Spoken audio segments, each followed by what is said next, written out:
नमस्कार. केतन एनालिटिक्सच्या नवीन भागात तुमच्या सगळ्यांचं मनापासून स्वागत. आज आपण लॉकडाऊनच्या चौथ्या टप्प्यात शिरलोय. 3 टप्प्यांमध्ये आपण बरंच काहीतरी आत्मपरीक्षण वगैरे केलं. सर्टनली प्रत्येकाने त्याच्या इंडिव्हिज्युअल लेवलला आत्मपरीक्षण केलं असेल. स्वतःच्या यश, अपयश, चुका काय असतील त्याच्याविषयी केलं असेल. पण प्रत्येक माणूस हाही विचार करतोय की पुढे काय होणार. मग जे काही त्या विषयातले तज्ज्ञ आहेत, की कोणी अर्थशास्त्राविषयीचा तज्ज्ञ असेल, कोणी मेडिकल सायन्स मधला असेल, कोणी तंत्रज्ञानातला असेल, ती माणसं नवीन नवीन काय काय गोष्टी घडू शकतात, काय घडणार आहे त्याचा एक ढांडोळा घेत आहेत. ह्या सगळ्या प्रोसेसमध्ये एक खूप महत्वाचा टप्पा आहे तो म्हणजे तंत्रज्ञानाचा. आता तंत्रज्ञान म्हटल्यानंतर आपल्या डोळ्यासमोर असा एक प्रश्न येतो की अच्छा म्हणजे काय बोलणार, तर नवीन कुठलं तंत्रज्ञान येणार, काय येणार आणि मग काय बदल होणार. तर मुळात तंत्रज्ञान हे प्रवाही असतं. ते काय असं थांबलेलं नसतं की आता कोरोनात तर जग कधी येणार आहे याची वाट ते पाहत नसतं, ते आपोआप सुरूच असतं. पण तंत्रज्ञानामध्ये सुद्धा मी म्हटलं तसं की तंत्रज्ञान प्रवाही आहे आणि ते आता एका अशा टप्प्यावर येऊन थांबलेलं आहे की आर्टिफिशियल इंटेलिजन्स ज्यांनी आपल्या जवळपास दरवाजावरून टकटक केलेलीच होती, आता ते वाट बघताय की ते आपल्याला पूर्ण कवेत कसं घेईल. हे कवेत घेणं पॉझिटिव्ह असेल, अर्थात निगेटिव्ह त्याला शेड असतील, या दोन्ही आपल्याला समजून घ्याव्या लागतील. आर्टिफिशियल इंटेलिजन्स किंवा कृत्रिम प्रज्ञा, कृत्रिम बुद्धिमत्ता ही माझ्यासाठी नाही किंवा मी याच्याबद्दल मी कशाला माहिती करून घेऊ. ह्या सगळ्याच्या बद्दल मी फक्त अनभिज्ञ राहिलो तर हे आता चालणार नाहीये. हे तुम्हाला मला प्रत्येकाला समजूनच घ्यावं लागेल की आर्टिफिशियल इंटेलिजन्स आपल्याला कुठपर्यंत नेणार आहे, ते आपल्याला हॅक करणार आहे का, त्याचे आपल्या आयुष्यावर सकारात्मक परिणाम होणार आहेत का, नकारात्मक परिणाम होणार आहेत का. आणि जर सकारात्मक आणि नकारात्मक परिणाम होणारच आहेत तर ते आपण समजून घ्यायला पाहिजे. आणि मग हे कोणाकडून समजून घेतोय, तर आज आपण सौरभ करंदीकर या तंत्रज्ञान क्षेत्रामधल्या एका अभ्यासकाकडनं समजून घेणार आहोत. सौरभ गेली 20 वर्ष जाहिरात क्षेत्रामध्ये कार्यरत होते. सौरभ करंदीकर हे अनेक ऍड एजन्सीजमध्ये आपण अनेक ब्रँड्स जे बघितले, ज्यांच्या जाहिराती पाहिल्या, त्या जाहिरातींमागचा कल्पक चेहरा जो असतो, जो आपल्यासमोर कधी येत नाही, तो कल्पक चेहरा सौरभ करंदीकर होते. त्याच्यानंतर सौरभनी एक अशी शाखा निवडली ज्याचं नाव आहे युजर एक्सपिरियन्स. याविषयी तुम्हाला मला फारसं काही माहित नाहीये. सौरभशी आपण संवाद सुरू करू द्यावाला त्याला आपण विनंती करणार आहोत की थोडक्यात आम्हाला त्या शाखेविषयी पण सांग. पण देशातले जे काही सर्टिफाईड अगदी मोजके युजर एक्सपिरियन्स डिझायनर्स असतील त्याच्यामध्ये सौरभ करंदीकर आहे. आणि त्याच्याही पुढे मी गमतीत त्याला असं म्हणतो की तू भविष्यामधला टेक प्रोफेट महाराष्ट्राचा नक्की होऊ शकतोस किंवा देशाचा होऊ शकतोस, कारण तंत्रज्ञान पुढच्या टप्प्यावर कुठे जाईल याच्याविषयी त्याच्या काही छान धारणा असतात. तर आपण आज आपला जो काही संवाद आहे तो सौरभशी सुरू करणार आहोत.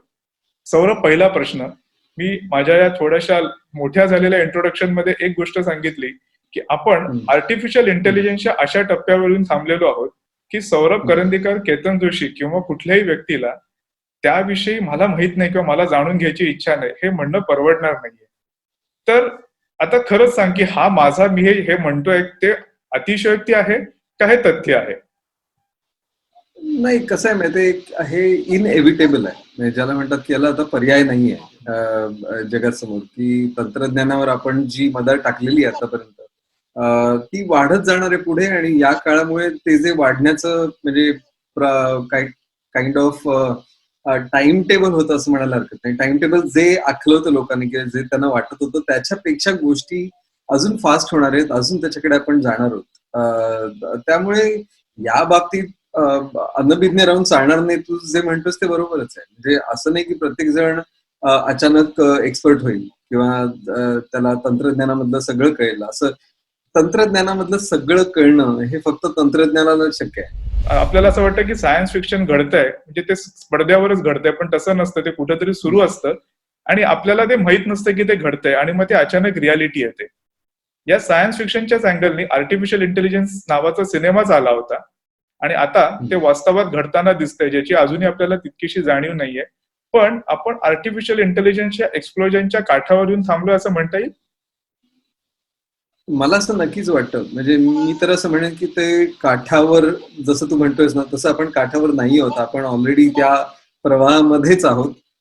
फक्त आपल्याला ती जाणीव होतीये की आपण त्या प्रवाहात आहोत आता. म्हणजे आता तू सायन्स फिक्शन बद्दल म्हणालास, आपण थोडंसं सोपं करून सांगतो. म्हणजे विज्ञान कथा, प्रत्येकाला कथा आवडतातच. म्हणजे विज्ञान कथा, त्याच्यावरचे आधारित जे पिक्चर येतात, मारधाड असतात किंवा खूपच एकदम थ्रिलर स्वरूपाचे असतात आणि सगळ्यांना आवडतातच ते. पण सायन्सवर आधारित कथा असं जेव्हा लिहायला सुरुवात केली, म्हणजे अनेक दशकांपूर्वीची गोष्ट आहे ती. आयझॅक ॲसिमॉव सारखे मोठे लेखक होऊन गेले किंवा आर्थर सी क्लार्क सारखे मोठे लेखक होऊन गेले. त्यांनी काय केलं की त्यांच्या कथा वस्तूमध्ये त्यांनी भविष्य कसं असेल त्याच्याबद्दलचे काही अंदाज बांधले. आणि काही चांगले, काही वाईट, काही थोडेसे असे होते की ते माणसाच्या काय चुका होऊ शकतात किंवा पुढे जाऊन कसं आपण तंत्रज्ञानाच्या अधीन होणार आहोत आणि तंत्रज्ञानच आपल्यावर राज्य करू लागेल वगैरे, या पद्धतीचे आपण अनेक पिक्चर्स बघितलेले. म्हणजे त्याच्यामध्ये आर्टिफिशियल इंटेलिजन्स असा एक राक्षस असं चित्र आपल्यासमोर नेहमी पोर्ट्रे केलं जातं, पण तसं नाहीये. म्हणजे तो आर्टिफिशियलच आहे, तो इंटेलिजन्स नाहीये. म्हणजे याच्याबद्दल थोडंसं मी फोड करून नंतर सांगेन. पण सायन्स फिक्शन काय करतंय तर ते सांगते की बघा बाबांनो, असं होऊ शकतं. आणि असे अनेक आतापर्यंतची अशी उदाहरणं आहेत की सायन्स फिक्शन मध्ये जे लिहिलं गेलं ते कर्मधर्म संयोगाने तसंच झालं पुढे. म्हणजे आर्थर सी क्लार्क यांनी एक छोटीशी गोष्ट लिहिली होती, सेंटिनल म्हणून. आणि त्याच्यामध्ये एका अशा उपग्रहाची कल्पना होती की जी पृथ्वीच्या गतीनेच चालतंय, त्याच्यामुळे तो बरोबर पृथ्वी बरोबर तो फिरतो, म्हणजे थोडक्यात सांगायचं आणि लक्ष ठेवतो असं त्याची कल्पना होती. तर जिओ स्टेशनरी सॅटेलाइट हे जे आहेत ते त्या कल्पनेतनं आलेलं आहे. म्हणजे आर्थर सी क्लार्क लकीली त्याच्यामध्ये इन्व्हॉल्व्ह होऊ शकले त्या प्रयत्नांमध्ये आणि त्यांना फार बरं वाटलं की मी जे बोललो होतो त्याच्यासारखं खरंच काहीतरी होत आहे. पण आता आपण ह्याच्या इव्हन आर्थर सी क्लार्कची जरा मागे जाऊन आयझॅक ॲसिमॉव कडे जर बघितलं तर त्यांनी लिहिलेल्या आय रोबोट नावाचा पिक्चर आला होता, आठवतंय? काही वर्षांपूर्वी. हा, तर त्यांच्या त्या कथा सगळ्या आहेत आयझॅक ॲसिमॉवच्या. आणि त्याच्यामध्ये असा एक मोठा कम्प्युटर ज्याचं नाव युनिवॅक असतं की सगळीकडे तो सर्वसाक्षी कम्प्युटर ज्याला म्हणतात तसं तो एक पात्र नेहमी रंगवलं जायचं अनेक कथांमध्ये त्यांच्या. आणि तू जर खरं बघितलंस तर आज आपण त्याच्यातच आहोत. म्हणजे आज आपण खरं सांगायचं तर गुगल नावाचं, ते फेसबुक नावाचं किंवा ऍपल नावाचं, अमेझॉन नावाचं तर मोठा तो पात्र आहे, ते कम्प्युटर आहे की त्यांच्याकडे आपल्याबद्दलची खडानखडा माहिती ऑलरेडी आहे. तुला काय आवडतं हे तू त्यांच्याकडे जाऊन काय तू विकत घेतोस त्याच्यावर त्यांनी ताडलेलं आहे. म्हणजे तू जी माहिती पुरवतोयस या तंत्रज्ञान केंद्रित कंपन्यांना, ती सगळी ती माहिती एकत्र करून ठेवली जाते की तुझं नाव कदाचित त्या कम्प्युटरला माहिती नसेल, पण एक व्यक्ती आहे जिला हे अमुक अमुक असं आवडतं, ती दर 3 महिन्यांनी अमुक गोष्टींचं काय एक ऑर्डर देते आणि ती ऑर्डर आल्यानंतर नेहमी अमुक या कार्डनीच पे करते. त्या कार्डमध्ये एवढाच बॅलन्स असतो, सगळं कळतंय. म्हणजे एक गमतीने असा एक विनोद मला वाटतं त्याच्याबद्दल एक आपण बोललं पाहिजे. एक खूप वर्षांपूर्वी आला होता हा विनोद. म्हणजे आता आपण साहित्याकडनं विनोदाकडे आलोय, पण तरी सुद्धा हे काळाची पावलं आहेत. म्हणून मी हा थोडंसं सांगतो की डॉमिनोज डिलिव्हरी चा एक मेकॅनिझम असतो आणि भविष्यामधला, आणि एक जण फोन करतो, तिकडची बाई उचलते फोन, म्हणते how may I help you. ते नेहमीच जसं असतं की तुमचा पत्ता सांगा, फोन नंबर. तो फोन नंबर सांगतो. फोन नंबर सांगितला ते म्हणजे अच्छा मग तुम्हाला काय पाहिजे असतं, तो सांगतो असा मला चीज बस पिझ्झा वगैरे पाहिजे. ती म्हणते नाही, पण काय माहितीये तुमचं कोलेस्ट्रॉल जरा वाढलंय. हो हो. आता आता हे कसं कळलं तिला की मेडिकल रेकॉर्ड्स मध्ये कुठेतरी ठेवलेलं आहे की बाबा त्या माणसाचं कोलेस्ट्रॉल काही बरोबर नसतं. ती म्हणते तुम्ही ना चीज बस नका घेऊ किंवा तुम्ही हा पिझ्झा नका घेऊ, असं करत. आणि अर्थातच हा विनोद आहे, त्याच्यामुळे ते पुढे अधिकाधिक विचित्र होत जातं. आणि शेवटी तो म्हणतो जाऊ दे, जे काय द्यायचं ते दे मला आणि हे दे आणि मी कार्डाने पे करेन. ती म्हणते नाही नाही, कार्ड तुमची सगळी संपलेली आहे, तुम्ही काही करू शकत नाही. म्हणतो ठीक आहे, आल्यानंतर मी पैसे देतो. नाही, तुम्ही एटीएम मध्ये गेलाच नव्हतात ना अनेक दिवस, तुमच्याकडे आता कॅश पण नाहीये. म्हणजे ही सगळी माहिती शेवटी असं होतं की ती म्हणते मी तुम्हाला कोणत्याही पद्धतीचा पिझ्झा देऊ शकत नाही, असं म्हणून ते फोन ठेवतात. असं ते विनोदाचा शेवट आहे. पण ह्याच्यात काय दिसतंय ते तेच आहे ना की माहिती आपली आहे आणि आपल्या विरोधातच वापरली जाते. तू आता हा जो म्हणालास की त्या पिझ्झा डिलिव्हरीची जी कोण कॉल सेंटरवरची बाई आहे तिने स्पष्ट सांगितलं की तुझं कोलेस्ट्रॉल वाढलेलं आहे आणि तुला अजिबात देणार नाही मी खायला. बरोबर आहे, जवळपास काय डायटिशियनचीच भूमिका बजावली. पण मला याच्यात एक दुसरा प्रश्न तुला असा विचारायचा आहे की आता कोरोनाच्या मुळे तर जगभरामध्ये जे काही भयाचं वातावरण आहे आणि मुळात आपण आता काही रिव्हर्स ग्लोबलायझेशन करू शकत नाही, त्यामुळे आपल्याला एकच पर्याय उरतो, तो म्हणजे युनिव्हर्सल हेल्थ सिस्टम स्ट्रॉंग करणे. त्याच्यामध्ये असं तुला एक वाटतं की आता भविष्यामध्ये आपल्या जवळपास जगाच्या 600-750 कोटी लोकांच्या हातावरती एक बँड येईल आणि त्याच्यामुळे बँड म्हण किंवा काही म्हण किंवा चिप म्हण की ज्याच्यामुळे आपल्या सगळ्यांचं आरोग्य चा मॉनिटरिंग सातत्याने होईल. मी हे काय विचारतोय कारण हा आर्टिफिशियल इंटेलिजन्सचा असा पुढचा टप्पा असेल. आतापर्यंत आपल्याला आपल्या आवडीनिवडींपुरतं मर्यादित असलेला चीज आहे, म्हणजे आपल्या आवडीनिवडींपुरतं मर्यादित माहिती घेणार आर्टिफिशियल इंटेलिजन्स हे तुझ्या माझ्या शरीराची माहिती घेईल, तुझ्या माझ्या कदाचित मनाची माहिती घेईल. हे चांगलं आहे का? याच्यामुळे आजाराचं निदान होणं शक्य आहे का? तर 100% चांगलं आहे. तर मला याचे दोन्ही बाजू सांगू शकशील? हो, आता दोन बाजू सुद्धा थोड्याशा एका कथेच्या आधाराने सांगतो आणि एका वास्तवाच्या आधाराने सांगतो.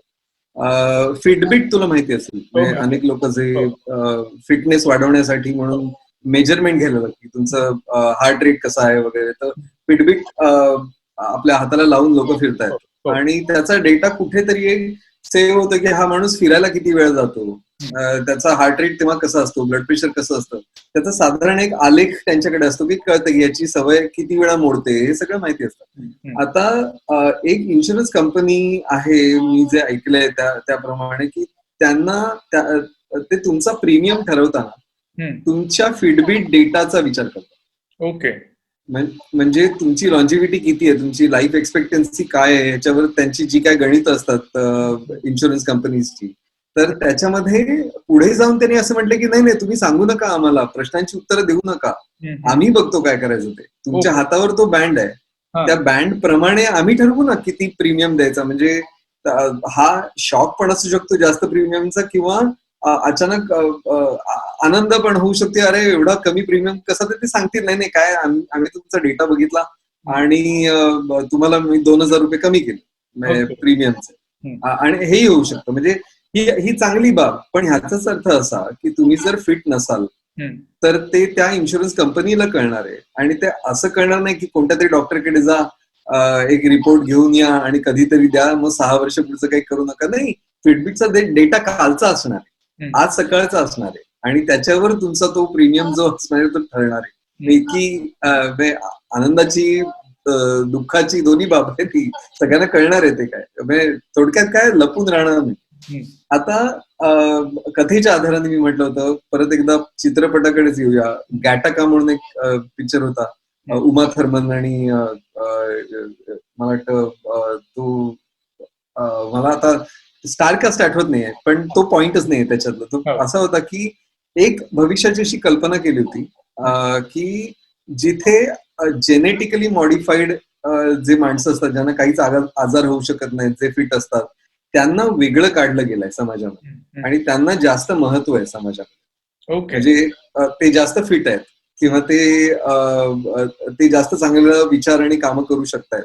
आणि काही असंही आहे की जे जेनेटिकली मॉडिफाईड नाही आहेत, ते आपल्या नॉर्मल जसं जन्म घेतं बाळ तसे जन्माला आलेले लोक आहेत, कुठेही लॅबमध्ये तयार झालेले नाही आहेत, त्यांना वेगळं काढलं गेलंय.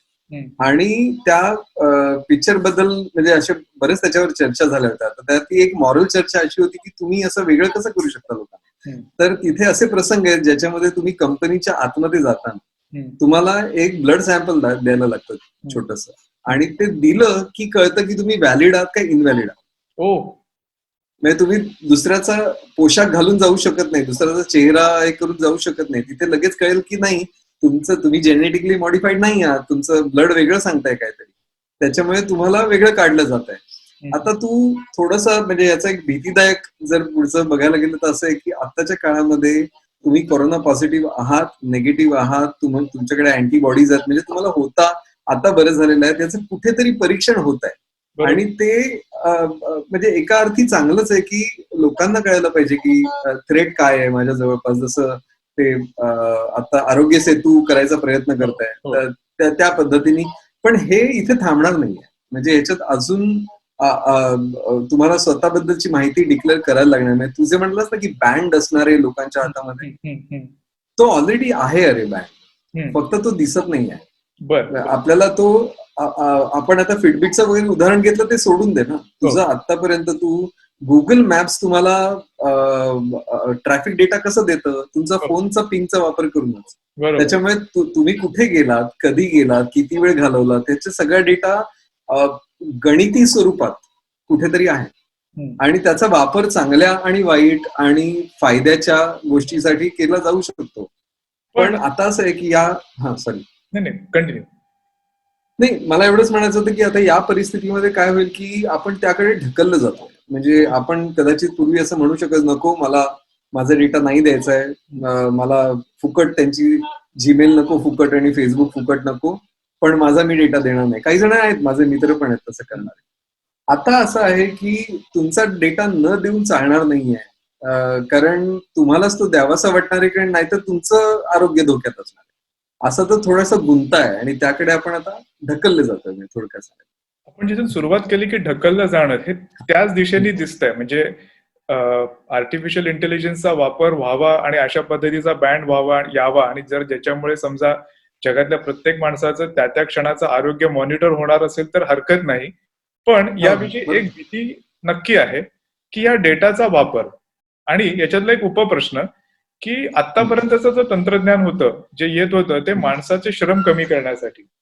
म्हणजे समजा पूर्वी माणसं रस्ता एखादा बनवायचा आहे, समजा आता मुंबई पुणे एक्सप्रेसवे बनत असताना त्याच्या आधी आपला हा एक्सप्रेसवे बनायच्या आधी खंडाळ्याचा जो घाट होता, त्यावेळेला तिथे जे ब्रिज वगैरे, त्यावेळेला अख्खं सामान वाहून न्यावं लागलं असेल किंवा खणण्यासाठी मनुष्यबळ लागलं असेल. तंत्रज्ञान जसं यायला लागलं तसं माणसाचे कष्ट कमी व्हायला लागले. आर्टिफिशियल इंटेलिजन्स हे माणसाचं कष्ट कमी करेल का त्याला इररिलेव्हंट करेल? त्याची सुरुवात कष्ट कमी करण्यावरून झाली. या सगळ्याची सुरुवात आळस हीच आहे. अच्छा. की माझं काम पटकन कसं होईल, माझं काम मला दुसऱ्यावर काही टाकता येईल का, हे गमतीने म्हणतो आळस, सगळेजण आळशी नसतात. पण असं आहे की तुमची जी स्वतःची जबाबदारी होती, म्हणजे इकडनं तिथपर्यंत चालत जाण्याची, ती तुम्ही आता वाहनावर टाकलेली आहे. म्हणजे कोणत्या तरी यंत्रावर तुम्ही विसंबून राहिलेला आहात. बरोबर. तर हेच आपण थोडंसं उदाहरण जर ते पुढे नेऊया की तुझ्याकडे समजा एक सेक्रेटरी आला आणि तू त्याला कामावर ठेवलंस. तर आता कसं आहे की सेक्रेटरी आहे, मग त्याला तर सगळं सांगायलाच लागणार की बाबा फायली कुठे ठेवल्या आहेत, पेपरवर्क कुठे आहे, तुला काय करायचंय, किती वाजता यायचंय. म्हणजे तुम्ही स्वतःच्या आयुष्याची थोडी थोडी माहिती त्या सेक्रेटरीला देणार. कारण जितकी तुम्ही माहिती देताय तितका तो सेक्रेटरी एफिशियंट होणार. म्हणजे तो तुमचं काम अधिक चांगलं करू शकेल. कारण समजा मी त्याला सांगितलंच नाहीये की मी सकाळी 9 शिवाय ऑफिसमध्ये येत नाही, तर तो 10 वाजता येईल म्हणाल, सर मला माहिती नव्हतं. मग ही तुमची जबाबदारी असते की नाही थांब, अजून तुला सांगतो, मी 9 वाजता येतो पण शनिवारी येणार नाही. म्हणजे परत बारकावे मी सांगत राहतो त्याला. का? कारण त्यांनी माझं काम चोख करावं म्हणून. आता हेच आपण थोडंसं पुढे नेऊ. वर्षानुवर्ष सेक्रेटरी आहे आपल्याकडे आणि त्याच्याशिवाय आता आपलं पान हलत नाही. तो जर नसला तर माझं काम काही होत नाही बाबा. बरोबर. कारण इतक्या गोष्टी त्या माणसाला माहिती आहेत की तो जर नसेल तर म्हणजे मीच हवा, नाहीतर मी नसेल तर तो तरी हवा. बरोबर. आता आर्टिफिशियल इंटेलिजन्स म्हणजे काय आहे, तर ती ही माहिती एकत्रीकरण आहे. त्या माहिती ते मशीन लर्निंग ज्याला म्हणतात, की तुमची आतापर्यंतची माहिती एकत्र करून अंदाज बांधले जातात की तुम्ही अमुक कराल का तमुक कराल. जसं तो सेक्रेटरी पण म्हणेल, हा ना शनिवार आहे ना, बॉस अमुक ठिकाणी जातो, 1 तास उशिरा येतो. हे काय आहे? हा डेटा मधनं आलेला एक त्याला कॉन्फिडन्स आहे ना की हा माणूस ऑफिसला 1 तास उशिराच येणार आहे आज, कारण आज शनिवार आहे फॉर इन्स्टन्स. सो याच्यातनं तो शहाणा झालेला आहे. तर आता आपण ही जी यांत्रिक बुद्धिमत्ता जी आहे ती तीच आहे की ती शहाणी होते हळूहळू. त्याला अधिकाधिक आपल्याबद्दलची माहिती कळते. आणि आता असं झालंय की त्या सेक्रेटरी वाचून पान हलत नाही, पण त्या सेक्रेटरीने काही चूक केली तर तू त्याला नोकरीवरनं कमी करशील. आता तू ते करू शकत नाहीस. कारण म्हणजे तंत्रज्ञानाच्या बाबतीत आता असं म्हणता येईल की तू उद्या तुझं जीमेल अकाउंट डिलीट करून दाखव मला, चल बेट, एका थम्सअपची बेट तुझी माझी. नाही करू शकत. कारण तू इतक्या लोकांना तो ईमेल आयडी दिलेला आहेस आणि तुला माहितीये का तुझ्या ईमेल आता कधी 2006-07 पासून ज्या काही तुझ्या ईमेल्स आहेत त्याच्यावर एक पॅटर्न आहे की तू कोणाशी बोलतोस, तू कसा बोलतोस, तू काय शब्द वापरतोस. आता जीमेल तुला जेव्हा तू रिप्लाय करतोस तेव्हा 3 ऑप्शन देते पटकन रिप्लाय करायचे. ते कुठून येतात ऑप्शन याचा विचार कर ना. बरोबर. अनेकांनी अनेक वेळा तेच शब्द वापरले आणि ती माहिती एकत्र करून असं दिसलं की थांबा थांबा, जर समजा एखादी अटॅचमेंट आली तर लोक थँक्यू म्हणतात. थँक्यू म्हणतात, बरोबर आहे. तर मग थँक्यू म्हणून छोटासा मेसेज मी समजा एक बटन म्हणून दिला, माझं काम अजून कमी झालं, मी अजून आळशी झालो, मी त्याच्यावर फक्त क्लिक करतोय की माझं काम होत आहे. बरोबर. म्हणजे आता हे कसं आहे की सिम्बायोसिस म्हणतात तसं सुरू झालेली ही गोष्ट आहे. ती सिम्बायोसिस राहावी, एकमेकांबद्दलचं जे म्हणजे काय म्हणतात, एकमेकांचा उपयोग व्हावा, ही गोष्ट तिथपर्यंतच राहावी, त्याच्या पलीकडे जाऊ नये. म्हणजे ज्या सायन्स फिक्शन आपण बघतो, आता वेस्ट वर्ल्डचं मी एकदा उदाहरण दिलं होतं माझ्या एका लेखामध्ये. वेस्ट वर्ल्ड म्हणून एक सिरियल चालू आहे, त्याच्यामध्ये एक रिओ बॉम्ब नावाचं कम्प्युटर आहे आणि तो सगळ्यांची मतं, सगळा डेटा एकत्र केलेला आहे तो आयुष्याचा, आणि तोच ठरवतोय की या माणसाने कसं वागावं.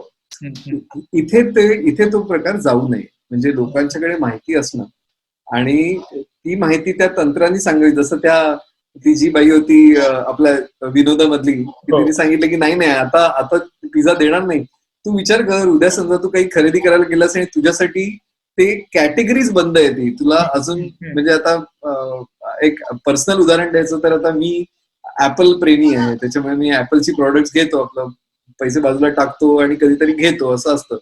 भयंकर लोक चिडतात घरातले, की म्हणतात की काय चाललं तुझं, जरा नवीन काय आलं की जुनं देऊन नवीन घेतोस, तसं नको करूस. आता असं होणार की कदाचित माझं एकंदर आर्थिक परिस्थिती पाहून अमेझॉन मला ऍपलचं काही विकतच घेऊ देणार नाही पुढे, असंही होऊ शकेल. आता इथे कंट्रोलची बाब येते. याचाच अर्थ काय की ती जी माहिती तुम्ही दिलेली आहे ती कुठेतरी सेव्ह झालेली, त्या माहितीने तुम्हाला कंट्रोल करायला सुरुवात केली आणि तसं होऊ नये इच्छा आहे. म्हणजे हा एक पॉसिबल सिनेरिओ आहे. एक्झॅक्टली. पण ना मला एक सांग की आता तू जसं म्हणालास की पॅटर्न्स, बरोबर आहे, या सगळ्यामधला एक आहे महत्वाचा प्रश्न, पॅटर्न्स, तो झाला सवयींचा. पण ज्या वेळेला हा बँड सारखी गोष्ट, म्हणजे मी परत परत तिकडे येतोय कारण मला का माहित नाही, असं वाटतंय की तिथे गेलो तर काय होईल, आपल्या मनात काय चाललंय ह्याचे जर पॅटर्न्स कळायला लागले, म्हणजे कसं आहे, आणि ते जर अशा लेवलला कळायला लागले तर नो युअर सेल्फ, तुम्हाला तुमची स्वतःची माहिती करून घ्या वगैरे, या पद्धतीची पुस्तकं, या पद्धतीचे सगळे स्पीकर्स हे तर इररिलेव्हंट होतीलच, पण आपल्यापेक्षा जास्त त्या मशीनला, हातातल्या एवढ्याशा छोट्याशा मशीनला किंवा एवढ्याशा चिपला आपण कळतो. हे भीतीदायक नाही वाटत तुला? आणि ही बरं, ह्याचे मी म्हटलं तसं की याचे फायदे नक्की असतील आरोग्याच्या दृष्टीने 100%, पण काहीच खाजगी नाही, हे काय होईल? तू जो विषय काढलेला आहेस खाजगी नसणं, म्हणजे ऑनलाईन प्रायव्हसीचा जो विषय आहे, आणि हा अनेक ठिकाणी चर्चा केल्या जातात आणि त्या विषयातले आणि कायद्यातले तज्ज्ञ याच्याबद्दल सांगतातच आहेत आपल्याला. पण मला जर विचारशील तर मला असं वाटतं की आपल्या पिढीला याचा जास्त त्रास होतोय, किंवा म्हणजे मी आत्ताच एका माणसाबद्दल बोलत होतो, क्लायंट साईडचा एक होता, आणि त्याला मी विचारलं की तुझं फेसबुक अकाउंट आहे का? तो म्हणाला अजिबात नाही. मी म्हटलं म्हणजे? तो म्हणाला मला माझ्याबद्दल काही माहिती द्यायची नाही कोणाला, आणि हा एका तंत्रज्ञान कंपनीतला एक अधिकारी होता. पण त्याने असं ठरवलं मी हे करणार नाही. तर मी म्हटलं अरे मग मेल्या, तुला पोचायचं कसं तुझ्यापर्यंत? जर समजा मला काही पाठवायचं असेल, तुला शेअर करायचं असेल तर कसं करू? माझ्या मुलाला दे ना, त्याच्याकडे तो सगळं करतो. मी म्हटलं हे कुठून आलं की हा म्हणतो की मी माझी कोणती डिटेल्स देणार नाही, पण त्याचाच मुलगा त्याचीच डिटेल्स त्याच्या फेसबुक पेजवर टाकतो, याची त्याला कल्पना आहे का त्या माणसाला? बरोबर आहे. तो ती करतोय. म्हणजे ह्याच्यातनं काय दिसतं तर जी नवीन पिढी आहे ती एवढी साशंक नाहीये त्या बाबतीत, कारण ती म्हणते की आता कसली ऑनलाईन प्रायव्हसी? जर तुम्ही ऑनलाईन गेलात आणि एखादी माहिती दिली तर हो ठीक आहे, दिलेली आहे, म्हणजे त्याला त्याचा एवढं त्रास होत नाहीये जेवढा आपल्याला होतो. म्हणजे जी भीती तुला मला वाटते, त्यांचं असं म्हणणं नाही ठीक आहे ना, थोडं ऍडव्हेंचर स्पोर्ट्स टाईपचं ते आहे की नाही बघू द्या ना, मला मी एनिवे माहिती दिलेलीच आहे, सगळ्यांना सगळं माहितीच आहे, पण मला काही माझ्याकडे काही झाकण्यासारखं नाही आहे. तर नाही तर मग डर कशाला? आणि त्याच्यात नाही कृत्या करून लोक कसं सुटतात ते आपण वेगळा भाग आहे त्याच्यात. पण त्यांना तेवढा तेवढी त्याची भीती वाटत नाही नवीन जनरेशनला. त्यामुळे हे फक्त आपल्या मनाचा काय म्हणतात त्याला, एक भिंत आपण तयार केलेली आहे.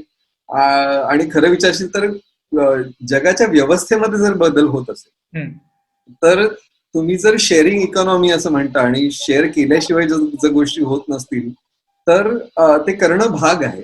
आणि त्याच्याबद्दल एवढं साशंक राहायची गरज नाही. कारण एक लक्षात घे की जसे हे लोक तुमचे डिटेल्स घेत आहेत तसं सायबर क्राईम डिव्हिजन सुद्धा अजून चांगली होते आपली. एक्झॅक्टली. पण आणि एक प्रश्न असा आहे की जो आता म्हणजे मी अगदी कम्प्युटरची भाषा वापरायची तर आपण हॅक होऊ किंवा हॅक झालं जमाच आहोत, पण हॅकिंगच्या पुढच्या टप्प्यावर जाऊ. तर याचा वापर जगातल्या सगळ्या राजसत्ता आपल्याला आपल्या चॉईसेस ठरवायला आणि आपण कसं वागावं याचे पॅटर्न्स डिसाईड करण्यासाठी काहीतरी करतील ही भीती आहे. ही भीती तुला सार्थ वाटते? भीती म्हणजे हे झालेलं आहे ऑलरेडी. आता तू जर केम्ब्रिज अनालिटिकाचं जर हो, प्रकरण बरोबर एकंदर बरोबर. बघितलंस, एखादं इलेक्शन मॅनिप्युलेट करायला माहितीचा वापर, माहिती म्हणजे कसली माहिती आहे ही इमोशनल रिस्पॉन्सेसची माहिती आहे लोकांच्या. लोक काय चांगलं बोलतायत, वाईट बोलतायत, कोणत्या मुद्द्याबद्दल जास्त बोलतायत, कोणत्या गोष्टींचा त्यांना सर्वाधिक त्रास होतोय, एवढंच नाही तर देशाच्या कोणत्या भागामध्ये कोणत्या गोष्टीला जास्त महत्व दिलं जात आहे हे जर राजकारण्यांना कळलं तर ऑफकोर्स त्याचा वापर करून घेतला जाणार आहे. तिथे जाऊन म्हणजे माझं भाषण अमुक ठिकाणी आहे आणि तिथल्या लोकांना पाण्याची समस्या सर्वात जास्त महत्वाची वाटते. ओके, सो आता हे जर मला कळलंय ऑलरेडी माझ्या आर्टिफिशियल इंटेलिजन्स मशीन कडनं, तर मी तिथे जाऊन पाण्याच्या प्रश्नावर बोलणं म्हणजे त्यांची हृदय जिंकण्यासारखं आहे. आता हे अगदी साधं बाळगून उदाहरण दिलं मी, पण पॉइंट असा की ह्याचाच वापर करून मॅनिप्युलेशन करता येतं का? ऑफकोर्स करतात. याचा वापर करून चांगल्याही गोष्टी घडू शकतात. ज्यांना समाजकार्य करायचंय त्यांच्यासाठी पण हीच व्यवस्था महत्वाची ठरू शकते. म्हणजे आता मला वाटतं कोणी ऑक्सफॅम मागच्या वेळेला शिदोरे सर होते आणि त्यांनी ऑक्सफॅम बद्दल त्यांच्या कार्याबद्दल सांगितलं होतं. अशा एनजीओजना त्यांचं काम करण्यासाठी पण आर्टिफिशियल इंटेलिजन्स मदत करू शकतं ना. पाण्याचा प्रश्न कुठे आहे तो जर समजा अनेक सेन्सर्स किंवा आर्टिफिशियल इंटेलिजन्सचं जे काय एकंदर व्यवस्था असेल त्याच्यामध्ये अनेक ठिकाणून इनपुट्स येऊ शकतात आणि ते इनपुट्स एकत्रित करून त्याच्यातनं शिकून जर चांगली माहिती किंवा चांगले निर्देश बाहेर पडत असतील तर तशी व्यवस्था हवीच नाही. बरोबर. म्हणजे तिजोरी तर आहे, आता तिजोरीची अनेक चाव्या आहेत, अनेक लोकांकडे हाच प्रॉब्लेम आहे. त्याच्यातले काही जण चांगले आणि काही जण वाईट आहेत, एवढं त्यातलं भाग आहे. त्यामुळे उडदा माझी काळे गोरे हे ऍक्सेप्ट करून जावं लागेल आपल्याला हो काही बाबतीमध्ये. हो ओके, 100%. कारण आता जसं एक म्हणतो ना की रस्त्यावर ऍक्सिडेंट्स होतात पण म्हणून काही कोणी गाडी घेऊन जायचं थांबत नाहीये, तर तसंच आहे. पण रस्त्यावर गेल्यानंतर सुद्धा असं माहिती असतं ना की कोण कसं चालवत आहे, आपण दूर राहतो किंवा आपण आपल्या प्रिकॉशन्स काय घ्यायचे ते घेतो. उदाहरणार्थ माझा एक मामा आहे, तो त्याचा स्वतःचा ट्रक होता आणि तो ट्रक ड्रायव्हर म्हणून अनेक वर्ष त्यांनी आता सिनियर आहे, अनेक वर्ष त्यांनी काम केलं. तर तो मला सांगत होता, मी मध्यंतरी पुण्याला गेलो होतो गाडी घेऊन आणि काहीतरी पहाटेच्या वेळेला मी परत आलो. तो म्हणाला पहाटे जाऊ नको कुठे. म्हटलं आता हे आर्टिफिशियल इंटेलिजन्स आहे पण त्याचा आहे, तो आर्टिफिशियल नाहीये, खरं आहे. अनुभवातनं आलेलं शहाणपण. अरे आर्टिफिशियल इंटेलिजन्स म्हणजे तेच आहे, अनुभवातनं आलेलं शहाणपण. बरोबर, फक्त ते माहितीतनं आलेलं शहाणपण. एक्झॅक्टली. आता ही माहिती त्यांनी मला सांगितली की तू जाऊ नकोस. मी म्हटलं का रे बाबा? तू म्हणतो नाही ट्रक ड्रायव्हर्स रात्र चालवतात, त्याच्यामुळे त्यांचं जर कंट्रोल जायची कोणती वेळ असेल तर ती त्या झोपेची वेळ. तर ते जर तुला हायवेला जायचं असेल तर ती वेळ टाळ आणि तू जा ना. म्हणजे आता हा सल्ला आहे, हा सल्ला मशीन लर्निंग मधनं आलेला आहे. बरोबर. तर तसंच ते आहे. त्याच्यामुळे इनएव्हिटेबल, मी जे सुरुवातीलाच म्हटलं होतं की इनएव्हिटेबल आहे ते आहे, पण म्हणून मी सांगणारच नाही. म्हणजे पूर्वी ही जी आपल्या अनेक गुरूंपासूनच आपण हे बघत आलेलो की मी माझं ज्ञान सगळ्यांना देणार नाही. बरोबर. हे आता संपलं. आता तुम्हाला तुमच्याकडे जे आहे ते द्यायलाच लागेल कंपल्सरी. लास्ट 2 प्रश्न की आपण असं अनेक वेळेला म्हटलेलं आहे दोघांनी की मार्क झुकरबर्ग हा माणूस कदाचित अजून 10 वर्षांनी अमेरिकन इलेक्शन करता उभा राहू शकतो आणि त्याला ते सहज शक्य आहे कारण त्याच्याकडे डेटा असेल.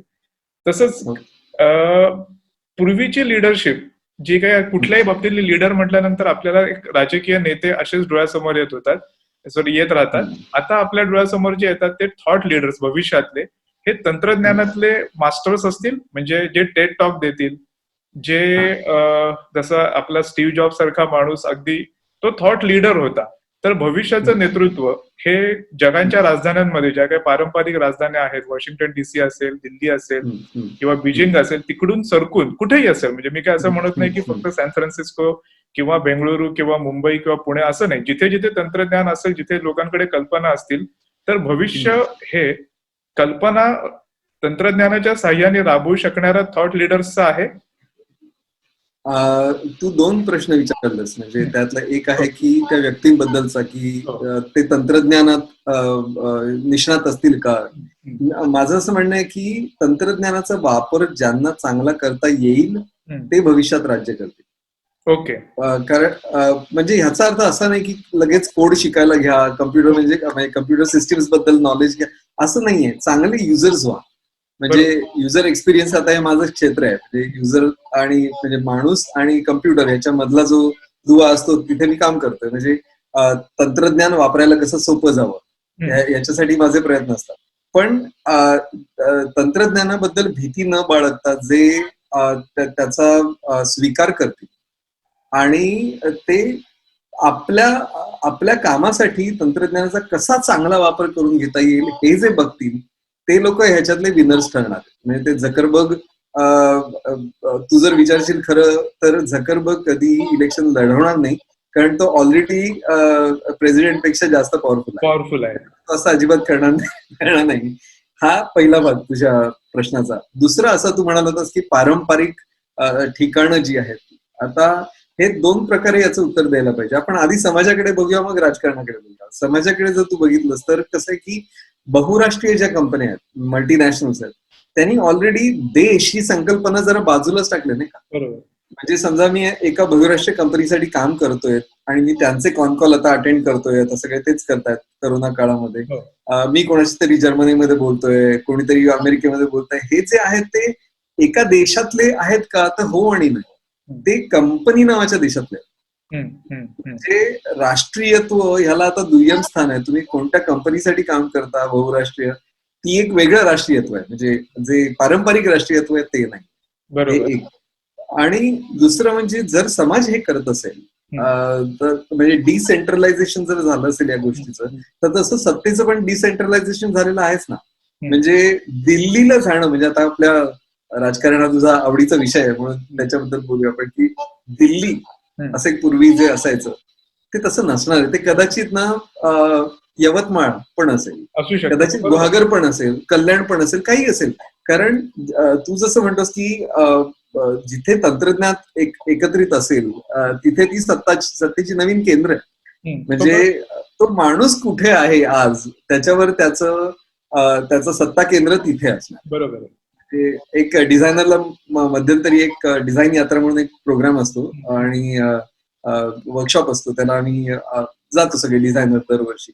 त्या पहिला डिझाईन यात्रा जेव्हा झालं तेव्हा तिथे एक जोडगोळी आली होती डिझायनर्सची, आणि त्यांना कोणीतरी विचारलं, so where is your office. तर आणि हे गोव्यात चाललं होतं, गोव्यात आम्ही सगळे गेलो होतो ते अटेंड करायला. तर त्याला कोणीतरी विचारलं, वेर इज युअर ऑफिस. तो म्हणाला गोवा. तर त्यांनी विचारलं, so where in Goa. Right here. आणि आम्ही इंटरकॉन्टिनेंटल हॉटेलमध्ये होतो. No no, right here as in right here where we are standing, that's where our headquarters is. बरोबर. कारण माझा लॅपटॉप माझ्याकडे आहे, माझा फोन माझ्याकडे आहे, आणि मी माझी कामं इथे बसून करतोय. माझे क्लायंट्स कुठेही असतील जगभरामध्ये, त्याच्यासाठी जर मी इथून कामं करत असेल तर माझं ऑफिस इथे आहे. आता हेच एक्स्ट्रापोलेट केलं, सत्ता केंद्र कुठे असतील, जिथे ती सत्ताधारी व्यक्ती असतील तिकडे. ती दिल्लीतनं काम करतात का ती अमुक ठिकाणून काम करतात, त्याला शून्य अर्थ असणार पुढे जाऊन. आपलं म्हणजे ग्लोबलायझेशन 3.0 आपण एकदा बोललो होतो याच्याबद्दल, की कंपन्या ग्लोबल झाल्या, त्याच्यानंतर व्यक्ती ग्लोबल व्हायला सुरुवात जी झालेली आहे तंत्रज्ञानामुळे, तो हा काळ आहे. फायनल प्रश्न, की आपण एका पुस्तकाविषयी आपल्या गेल्या 4-5 वर्षाच्या संवादात खूप वेळा बोललो, तो म्हणजे थॉमस फ्रीडमनचं वर्ल्ड इज फ्लॅट. तंत्रज्ञान / आर्टिफिशियल इंटेलिजन्स, कारण हा आपल्या आजच्या संवादाचा मुख्य भाग आहे. जे आपल्याला वाटतं आर्टिफिशियल इंटेलिजन्स आता वर्ल्ड इज फ्लॅटच्या टप्प्यावर नेऊन ठेवेल का? वर्ल्ड इज फ्लॅटचा मुख्य विचार काय आहे, तर सगळेजण एक समान आहेत, सगळेजण एका प्रतलावर आलेले आहेत, आणि तिथून तुम्ही एकमेकांची कॉम्पिटिशन करताय. बरोबर. म्हणजे असं असायचं बघ की माणूस मुंबईला आला नाही तर त्याचं काही पुढे खरं नाही. बरोबर. असं असं जे म्हटलं जायचं त्याला आता काहीच अर्थ उरलेला नाही. कारण तुम्ही कुठेही असा, तुमच्याकडे जर तुम्ही जर कनेक्टेड असाल जगाशी, मी थॉमस फ्रीडमन ते म्हणतो की तुम्ही कनेक्टेड आहात ना, मग तुम्ही जगाच्या प्रतलावर सगळ्यांबरोबर एकाच समान पातळीवर उभे आहात. त्याच्यामुळे आपण वर्ल्ड इज फ्लॅट बद्दल का परत परत बोलतोय, कारण आपल्याला ती जाणीव होते की ओल्ड गार्ड जे आहे, ओल्ड जो विचारसरणी जी जुनी आहे ती अशी आहे की आपण फ्लॅट नाही आहोत. काही जण उच्चीचे आहेत, काही जण तसे तेवढे भाग्यवान नाही आहेत वगैरे, हे सगळं गेलेलं आहे. आता तुम्ही जर तुमचा जो माहिती जर वणव्यासारखी सगळीकडे जगभरात एका क्षणात पसरू शकते, म्हणजे आता करोनाच्या बाबतीत बघ ना की वर्ल्ड हेल्थ ऑर्गनायझेशनकडे जे आकडे आहेत ते मी रोज सकाळी बघतो. बरोबर. म्हणजे ट्रेंड कुठे चाललंय तो मी रोज बघतो. हे मला कसं शक्य आहे? कारण मी कनेक्टेड आहे. त्यामुळे कनेक्टेड जगाकडे जर जायचं असेल तर हे लक्षातच ठेवलं पाहिजे की आता ती जुनी केंद्रस्थानं, जुन्या पद्धतीचं, म्हणजे आपण जुनं म्हणतोय त्यालाही फार वर्ष उलटलेली नाहीये. म्हणजे आपण भविष्याकडे ज्या वेगाने जातोय तो वेगच एवढा जास्त आहे. म्हणजे आज आपण जे बोलतोय ना केतन, 1 वर्षभराने आपण याच विषयावर जरी बोललो खूप वेगळं बोलणार. वर्ल्ड इज फ्लॅट मध्ये माझ्या डोक्यातली अशी इच्छा म्हण, अपेक्षा म्हण की जगाचा अख्खा हेल्थ डेटा मॉनिटर व्हावा आणि मी कुठल्याही जगाच्या कोपऱ्यात असलो, कानाकोपऱ्यात फिरत असलो आणि मला अचानक बरं नाहीसं झालं तर तिथल्या हेल्थ सिस्टमला ते कळावं की केतनला असं असं होत आहे आणि मला ती हेल्थ माझ्याकरता ते उपचार व्हावेत.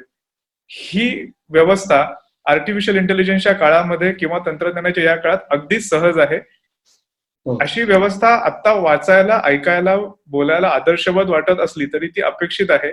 असं होईल आणि या दृष्टीने तंत्रज्ञान तेवढं पुरेसं इक्विप्ड आहे का? तंत्रज्ञान इक्विप्ड आहे, माणसं इक्विप्ड नाही आहेत अजून विचार करायला तशी. आता एक सायन्स फिक्शनचाच एक आधार घेतो आणि हे संपवतो. कारण तू जे म्हणालास ते त्या दिशेला एका सायन्स फिक्शन रायटरनी ऑलरेडी विचार करून ठेवलेला, आणि ते म्हणजे माझं आवडतं स्टार ट्रेक. स्टार ट्रेक मधली जी व्यवस्था आहे ती अशी आहे की पृथ्वी हे एक राष्ट्र आहे, त्याच्यामध्ये देश नाही आहेत, पैसा ही गोष्ट नाहीये, असा एक युटोपियन ड्रीम असं ते आहे.